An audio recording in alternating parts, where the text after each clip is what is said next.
चाहिँ हामी टक्कै सालीहरूसँग घुम्न जाँदैछौँ यताबाट साली तिम्रो नाम के हो अरे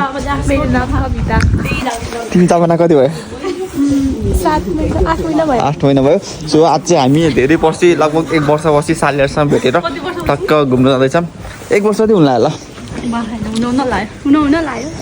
ऊ चाहिँ बबिता ऊ चाहिँ कविता ऊ चाहिँ सविता ए होइन अस्मिता सविता भन् नेपालमा छिन् कान्छी बहिनीको नाम तिम्रो परिचय देऊ न त कान्छी बहिनीको नाम परिचय ल लास्टै लगाउने म को हो रे तिमी जापाना कति भयो म आएको 6 वर्ष भयो 6 वर्ष यसो ठिक छ यो काम कुरा चाहिँ नरम अहिले हामी चाहिँ आज टक्क घुम्न जाँदैछौँ टक्क रमाइलो गर्नलाई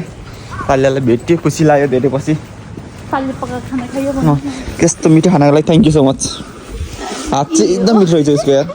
है उसले पकाएको अचार नि खाइयो थ्याङ्क यू सो अब चाहिँ हामी मलाई मिठो पकाउन आउँदैन कडा खाना पकाउन टेक्निक चाहिँ नेपाल गएर ट्रेनिङ लिएर नुन मात्र हालिदिनु मासु मिठो हुन्छ नि त नि होइन मिठो हुन्छ त मासु होइन मासु भने मासु भनेपछि त